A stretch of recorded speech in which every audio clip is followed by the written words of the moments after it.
Okay, and we move on right to Davos 3. Davos 3 from A Storm of Swords. And boy, are things not turning out as Davos planned. Ha! What a novel concept for this series, huh? Things not quite going as originally planned. But yeah, as Davos turned up at Dragonstone with murderous intent, planning, that is, to whack the Red Priestess Melisandre, but ended up imprisoned under that very accusation, which makes Davos the worst murderer in this universe. I mean, one of those wannabe murderers who get caught not after, not during, but before acting on their murderous plans. Or maybe Dragonstone is like the most efficient, pre-crime division, a la Minority Report. Mind you, there had been previous attempts on Melisandre's life.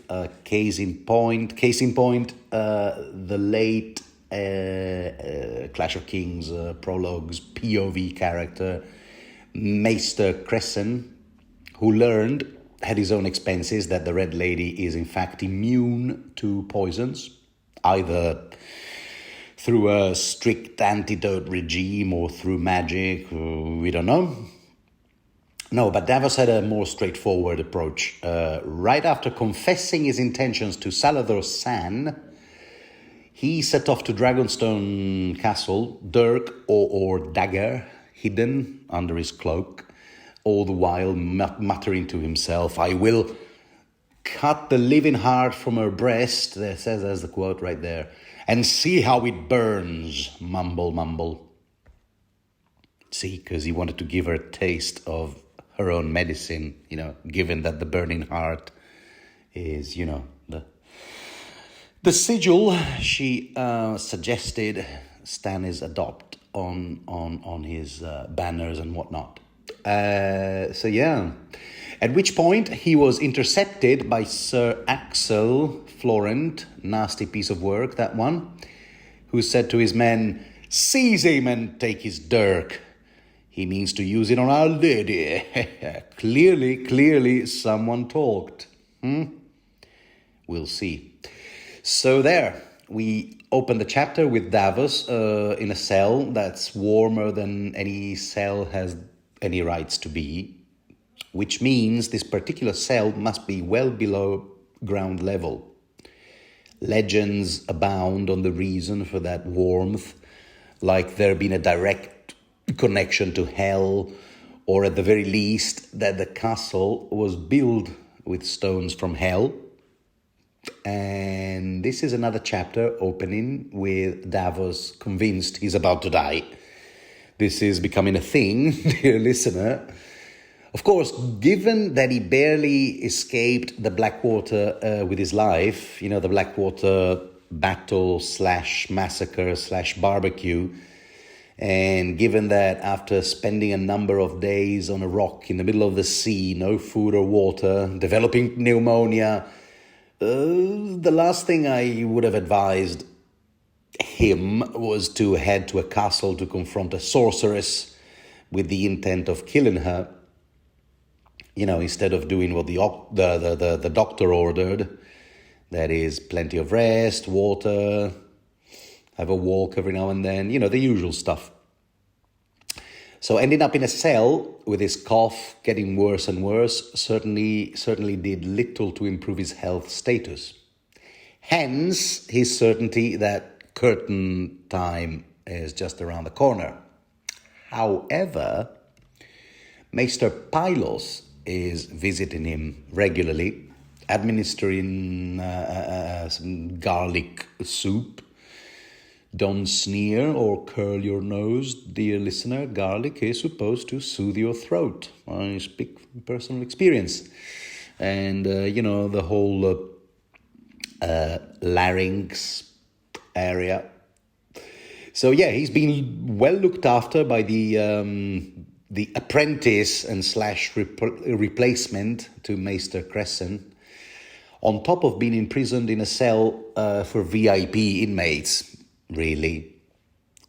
He's been in worse places, and he will be in worse places later, no spoilers. But yeah, also he's given milk of the poppy, clearly an opioid. And of course, leeches. There. That's pretty much the extent of medical knowledge in this universe. Don't ever get sick in Westeros, dear listener. Or ASOS, indeed, anywhere at all. And I love how George R. R. Martin communicates this idea of the passage of time with two plot devices. One is Davos's meals that keep being brought to him by two different jailers. One who brings him breakfast, the other a dinner. And the meals keep changing, like, addition of carrots one day, the onions, then bits of fish in the soup, sign that, he can now move on to solids. And the addition of milk and honey to his porridge in the morning. And the second thing is this sort of time in this kind of like, what you call it, this sort of time passage montage is Davos himself getting stronger, his wounds healing, his cough stopping altogether. And those two jailers, by the way, they seem to have precise instructions never to talk to Davos. Classic, We've seen this before. Catelyn was, under house arrest. Again, really a VIP sort of imprisonment. And her worst punishment being that she couldn't get any news from the outside from her captors. So yeah, these jailers have refused to answer any questions from Davos, no matter what he asks. To the point that they won't even discuss the weather with him, literally. Although Porridge, that's the morning shift guy, seems to have a shred of humanity, Davos things anyway. In fact, Davos also suspects that he talks to the rats, as in, come children, come, gather round, supper time. That is charming. I don't know, it's just an idea he's got because he sees these rats always well fed and, well, what's the deal here? And another thing Davos suspects is that they're eventually going to burn him alive. They're going to burn Davos alive, okay? Not the morning shift jailer, aka Porridge. Porridge, prison. Oh, it all points to an old British sitcom with Ronnie. Never mind. Anyway, so Davos thinks that he's going to be burned alive because that's the treatment Stannis has reserved to those guys he deemed traitors in his own ranks. See that Gunser sunglass fella, for example. Until one day, or possibly one night, we don't know, there she is, standing right there on the other side of the bars. Oh, hello. Hello, Melisandre. What's up? You here to burn me alive? I know that's your hobby, so yeah. And this is where we learn something interesting, because she goes, nah, mate. And besides, what's your problem with fire? This torch here on the wall, it keeps the dark at bay. And so do I, she's very modest. Instruments of Rohllor is what we are.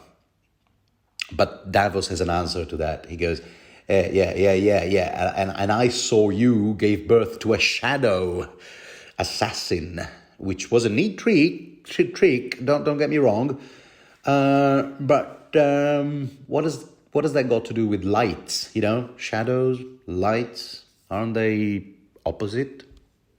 I mean, you didn't exactly generate luminescent, a luminous, or a word like that, hitman type thing. Huh? How do you square that?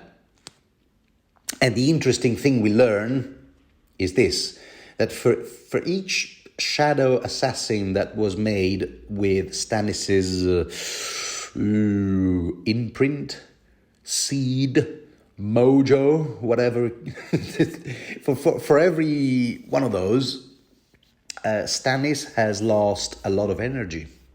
I don't know how that is measured, but Melly says, yeah, if they attempt that trick one more time, it may well kill Stannis. Because remember, they did that trick twice. First time to eliminate Renly, and then one more time to get rid of Sir Courtney Penrose, Castellan of Storm's End. So yeah, in case we forgot, Storm's End is now run by a new Castellan on Stannis' payroll. We won't learn his name until later. This is one of the many strands, loose ends. So that's all we've got now. And in fact, Melisandre continues, tell you what, Davos, mate, if you fancy getting to work on a new shadow baby with me, giving him the gesture, I think you'd love it, mate. You know what I mean? And Davos is all like, yeah, but no. Oh, really? Yeah, really? Did I forget to mention it involves the old sex thing? Yeah, still no. Okay. Then we get a bit more theology from the Red Lady. For instance, the fact that it's a duality kind of religion, faith type thing. We learn the fact that this Rohollor guy has an antagonist. There's only two. There's a Rohollor and the one who the adversary that can't be named. First time we hear about it, it's on the scrolls or something. It's all about dichotomies, you see. Light and darkness, hot and cold, life or death, buffet or a la carte, And as for how Melisandre knew that Davos was out to get her, I don't know if you want to believe her, but she says she saw it in the flames. So apparently Salladhor Saan is off the hook. But is he? Which pisses Davos off, by the way, because if this chick can see the future in the flames, then why did Team Stannis take such a beating in the Battle of Blackwater? Huh? Not to mention the fact that Davos lost four sons to the fires. Huh? How about that? And but Melly has an answer for that too. She's got an answer for everything. She goes, okay, first of all, mate, I wasn't even there. If I'd been there, Stannis would have followed my advice. Now let this be a lesson to him. And second, wildfire ain't my bag, baby.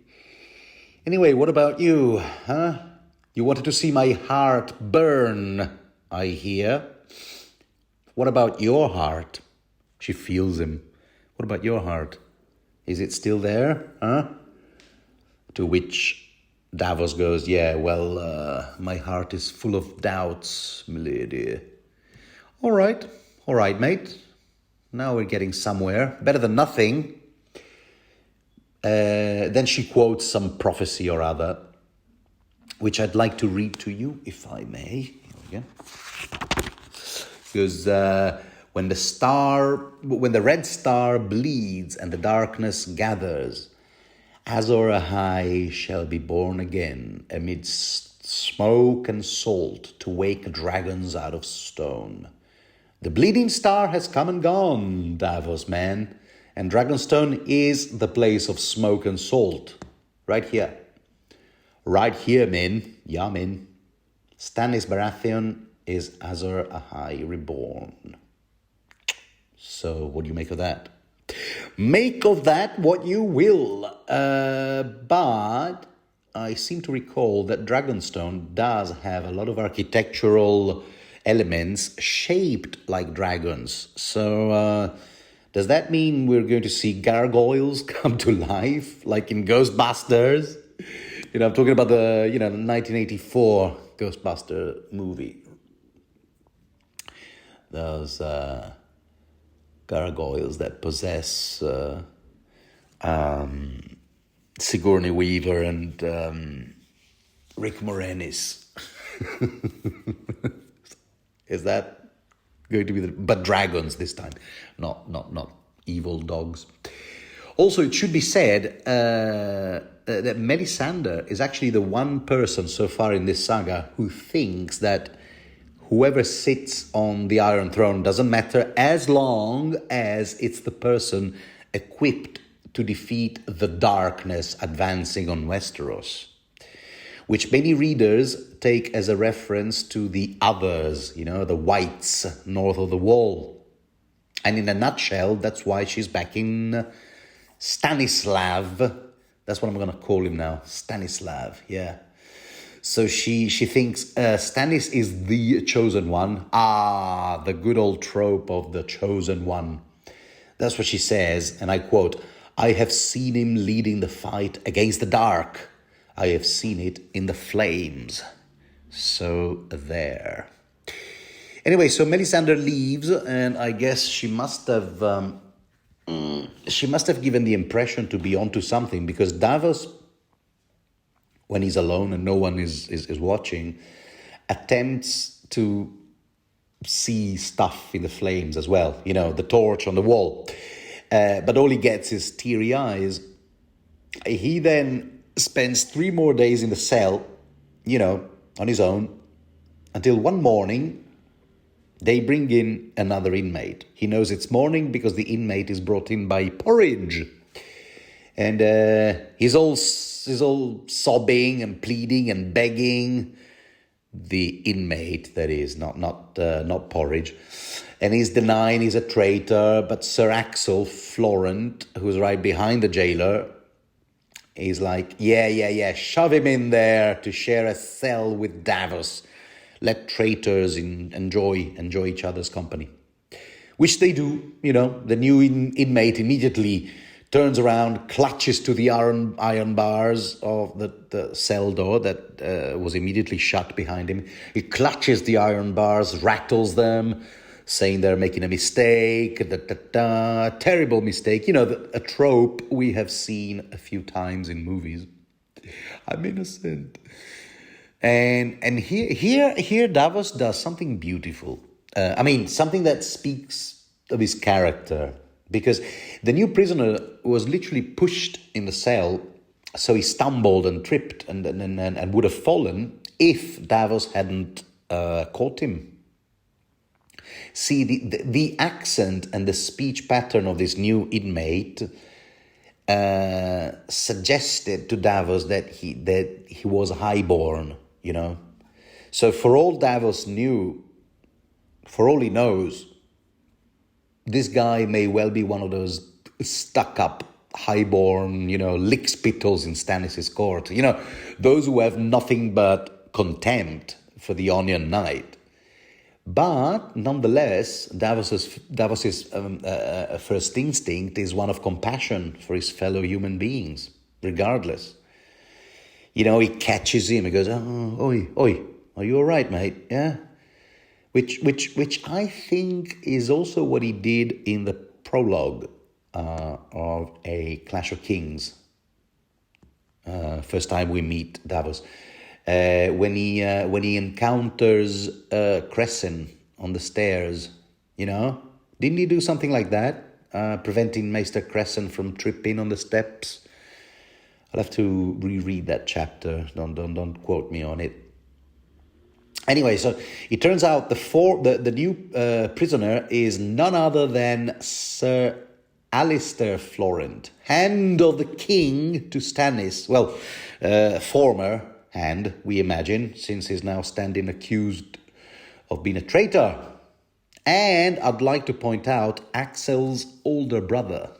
I told you, Axel is a nasty piece of work who won't hesitate to imprison his own brother without, habeas corpus. Also, if I may spend a little more time on lineage and family trees. Yes, this is indeed uncle. This Alistair is indeed uncle to Queen Selisa, and but also more interestingly, in my opinion, this Alistair Florent is also grandfather to none other than Samuel Tarly. Yeah, I know your reaction to that news, dear listener, might be anything between, yeah, like duh, or, and no way, no, such a small world, who could have imagined? So if your reaction is closer to the latter, allow me to explain. It works like that. Alistair Florent's oldest daughter is Melissa Florent, married to Randall Tarly out there in Hornhill. Poor woman, one would say, if it wasn't for the fact that this Randall is mostly out there, fighting battle after battle, so that's all right. Anyway, Melissa's oldest son is indeed good old Samuel Tarly. So there. And that makes, in one way, well, of course, that makes Samuel Tarly some kind of an uncle to Princess Shireen.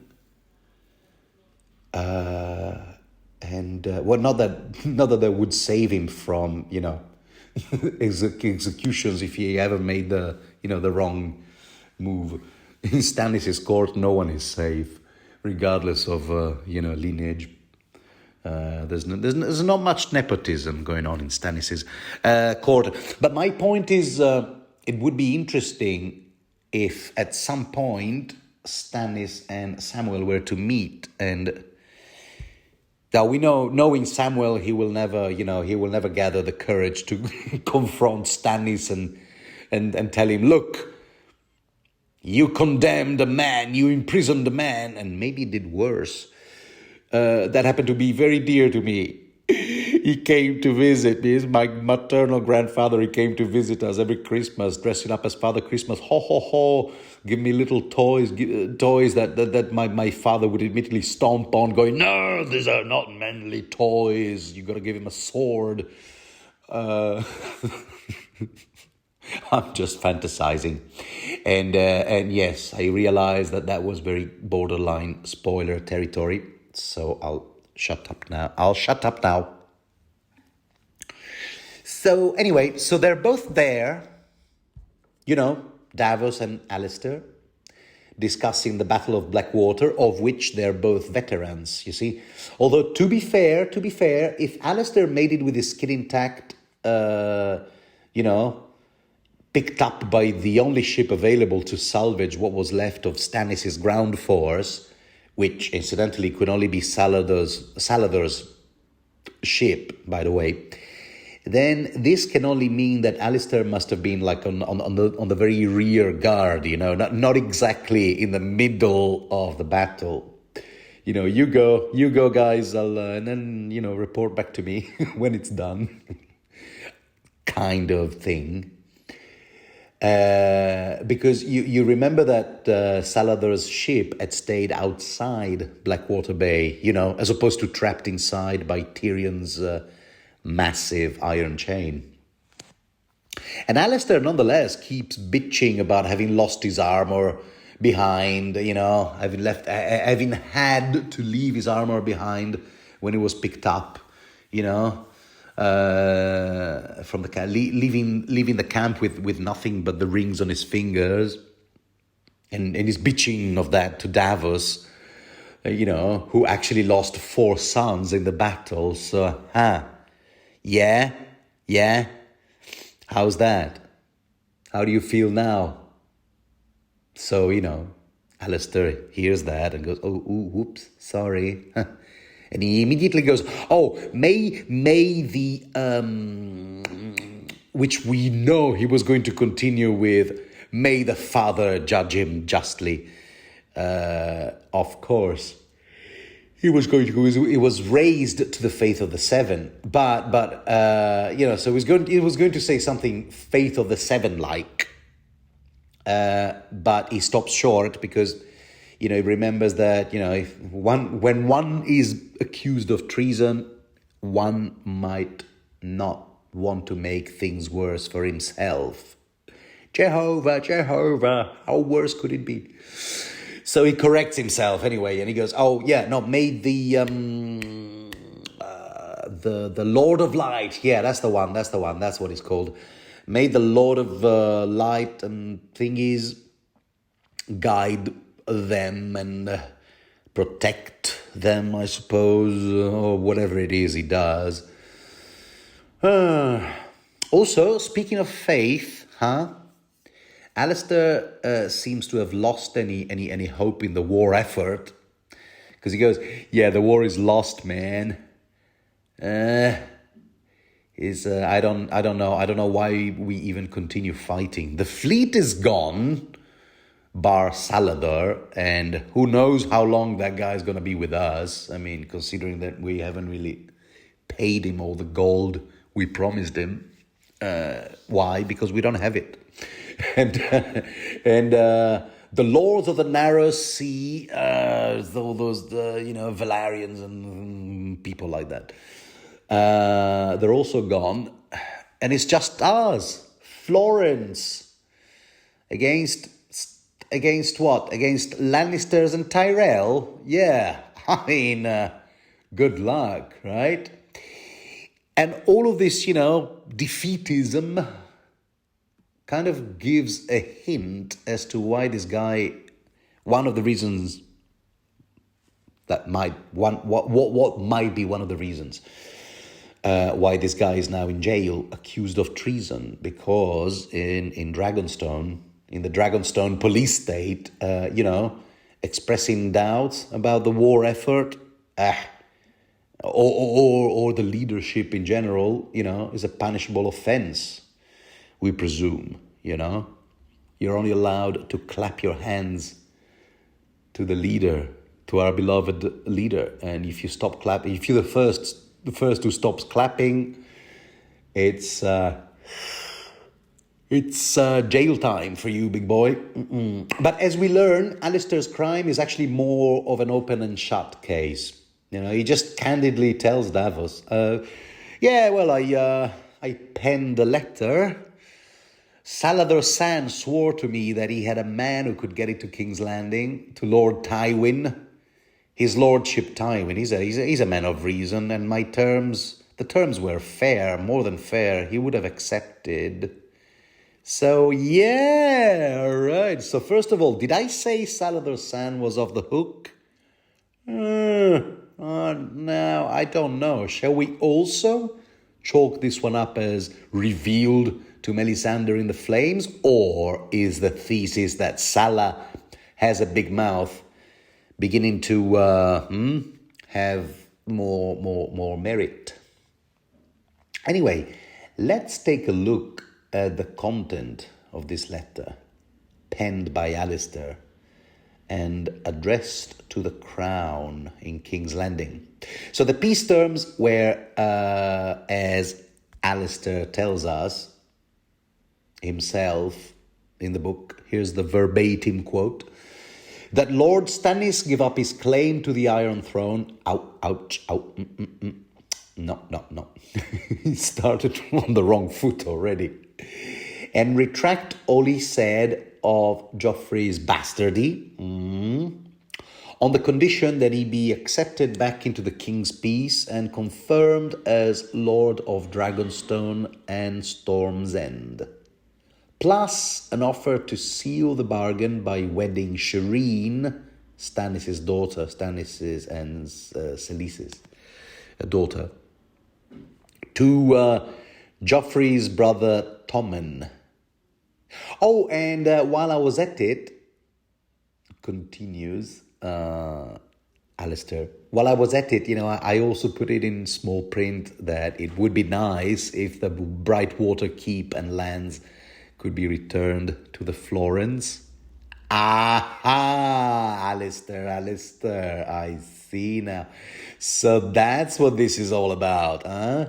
Because you will remember, gentle listener, that after the Lannister-Tyrell coalition won the battle, Tywin Lannister confiscated the Brightwater Keep and lands, seat of House Florent, to give them to Garland Tyrell, brother to Willas, Loras, Marjorie, etc. We haven't encountered him yet, but he's a decent fella, from what I recall. And yes, so yeah, these lands were confiscated from the Florins as a punishment for joining Stannis after abandoning the Renly cause, right after Renly's death. Untimely death, I might add, by a shadow assassin. We've come full circle. And given to the Tyrells as a reward for also abandoning Renly, but joining the Lannisters. And this was done in the division of the spoils of war in that Tyrion chapter, among various other things. So anyway, Alistair stands accused of trying to send this letter with peace terms he came up with himself in the capacity of a king's hand, but without ever consulting the king himself. Which, I don't know. Now, I realize the futility of debating the legality of Alistair's imprisonment in a regime where, one can be burned alive for expressing doubts vis-a-vis the faith of the Lord of Light, meaning that if you're overheard saying things like, yeah, I consider myself a spiritual person, but I don't really support organized religion as such. Yeah. Next thing you know, Melisandre comes around and goes, yeah, I have a special treatment for you. It's the flames for you, big boy. Just ask Gunser Sunglass. And by the way, Sunglass, is there a sick joke here? Oh my God, is that did George R. R. Martin call this character Sunglass because he refused to see the light? Oh my God, is that the reason, George? Oh well, never mind. So where was I? I realized the futility of debating the legality for the imprisonment of Monsieur Florent. Yeah, I'm gonna pronounce it French style. Why not? The spelling lends itself to that. But I would nonetheless like to explore the mandate of a king's hand, because it says it in print that the hand speaks with a king's voice. Low-born people have a slightly more gross saying, according to Robert. But anyway, but does that mean that? Does that authority of speaking with the king's voice extend to taking one's initiative for matters such as peace offers, and indeed, war declarations of war? Especially considering that the king is literally in the other room, and you can just buzz him on the intercom to run stuff by him whenever you have doubts, just if in doubt, ask. Because Ned Stark had his fair share of orders he issued out of his own initiative, orders that King Robert might or might not have sanctioned. But in Ned's defense, Robert was away hunting and couldn't be reached or bothered. There's a whole section in Book 1 with Ned having to reluctantly, act as acting king. So yeah. No. However you slice it, Alistair did overstep the boundaries of his mandate, and that's exactly what Davos is thinking, because he's saying to himself, yeah, so basically you basically doomed the Baratheon, wanted to doom the Baratheon claim on Storm's End and Dragonstone to extinction, basically, eventually, because Tommen, who stands to inherit everything, is a Baratheon in name only. So, not to mention leaving Shireen as a hostage, a great deterrent against Stannis and Selisa from showing anything but utter devotion to the crown forever and ever. I mean, Davos is saying all that, but he's saying it to himself because he doesn't want to state the obvious, and he is just too damn polite. So he doesn't go, yeah, what are you, stupid? What are you, stupid, man? But he simply limits himself to asking, interesting ideas you had there. Yeah. And what did Stannis say to that? I'm going to get a sip of water before I tell you what Alistair answered to that. He goes, he didn't say nothing. He didn't say nothing. I didn't get to talk to him. He said, this is where we learn that Stannis won't see anybody, not even the hand. So we're supposed to think that this is Alistair's justification for acting of his own initiative. Yeah, so he goes, he won't see anyone except the Red Lady. They spend their afternoons staring at the flames or whatever it is they do. And so far, we have a match with what Salladhor Saan told us in the previous Davos chapter. It pretty much said the same thing. But we also learned something else. That's sort of interesting. Alistair says, and I quote, "This talk of a stone dragon, madness, I tell you, sheer madness." This is supposed to be a thunderbolt. Sheer madness, mad scientists. They laughed at me at the academy. They will all see. Okay, now, anyway, so he's condemning what? This talk of a stone dragon. And he goes on, did we learn nothing from Arion Brightfire, from the 9 mages, from the alchemists? Did we learn nothing from Summerhall? No good has ever come from these dreams of dragons. Okay, so let's unpack what this guy is yakking about. Because all those references seem to point, once again, to the efforts to give birth to dragons. This talk of a stone dragon. Okay, we've covered that. Stone dragons, possibly gargoyles coming to life. Who knows? Ghostbuster style. I look forward to reading that. Your guess, however, is as good as mine, dear listener. Now, as for this Arion Brightfire, or Arion Targaryen, to use the name as printed on his passport, first-time readers at the time this book was published didn't have much to go on, aside from a chapter in A Clash of Kings, Jon 6, more precisely. That's when Lord Commander Mormont explains to Jon that Maester Aemon was on the line of succession to the Iron Throne. And in that chapter, we are treated to a long list of other successors. First time we hear the name Arion is when Jon goes, oh, yeah, sure, Arion the Monstrous. He casually says, the prince who thought he was a dragon. And then we learn that one night in his cups, he drank a jar of wildfire after telling his friends it would transform him into a dragon. But the gods were kind, and it transformed him into a corpse. So there. And I should probably say that in this series, I will only be looking back and not forward or ahead. So whatever references I give you will be spoiler-free.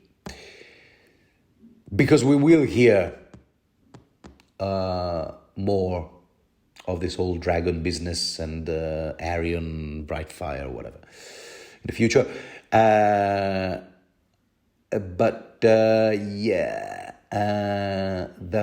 Take the next reference, for example, the 9 mages.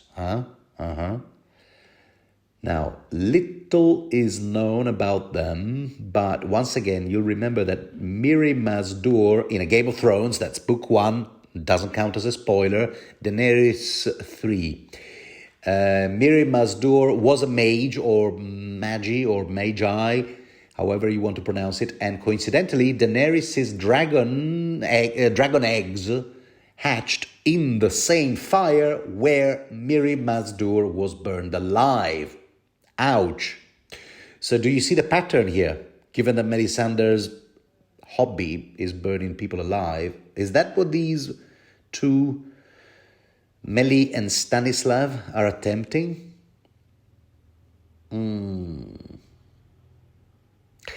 Of course, if you, dear listener, happen to own a copy of The World of Ice and Fire, just jump to the entry dedicated to Aegon III and it's all there.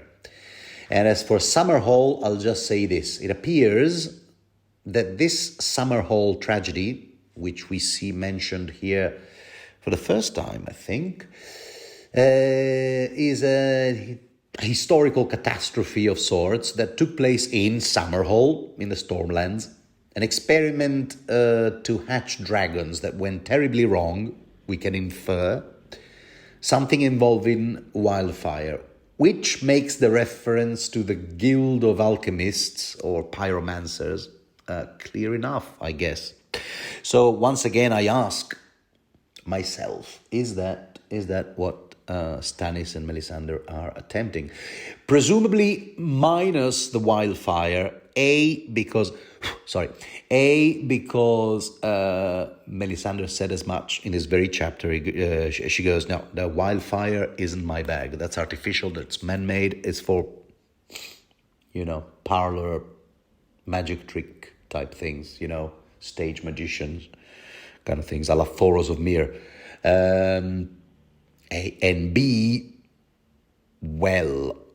making wildfire, the recipe for making wildfire is a closely guarded secret, so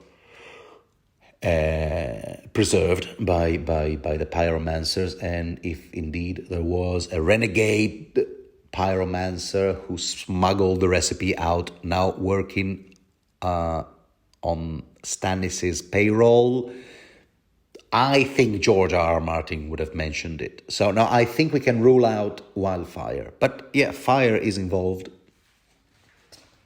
I guess. So yeah, but we don't know. We don't get to spend any time with Stanislav and Meli in their headquarters because, it's all left to our imagination because we don't have eyes on Stannis. In fact, our only eyes on Stannis used to be Davos's eyes, but and he's in jail right now, so we can only speculate. And I like that. And and Davos, he doesn't sugarcoat it for Sir Alistair, or to say it like George R. R. Martin. He doesn't blunt his words, which means he has to be blunt. Interesting word, this blunt, that can be used to express two opposites. So anyway, plain speaking is what I mean. Plain speaking time is what I meant. So he goes, hey, look, mate, you may be the hand of the king, but you do not yield on Stannis' behalf, all right? The man, if you know him well enough, the man would sooner die on his feet than live on his knees. He's kind of like Emiliano Zapata, those quotes you read in Tex-Mex restaurants. Better to die on your feet than to live on your knees. Emiliano Zapata, usually it's all written on a picture of Emiliano Zapata. And frankly, dude, you should have known better. Really, you should have known better. I'm sorry you have to hear it like that, but yeah, you did a poo-poo. You did a poo-poo, Alistair. Just no more than I did. We're in the same boat. And on these words, Sir Alistair starts sobbing, and the chapter ends, my dear listener. So yeah. This is where this was Davos III from A Storm of Swords, which is a great chapter, I must say. No, I really enjoyed it. It's short, to the point, but it's got all the right elements. So, thank you for following me this far. Thank you for your interest or patience. And if you like this sort of content, don't forget to do the things that people do under such circumstances, and feel free to join me again. Navigate, forward, backward, next Davos chapter, previous Davos chapter, next Storm of Swords chapter, previous Storm of Sword chapter. Go wherever you want. Feel free. And as for me, I look forward to speaking to you again. Ciao.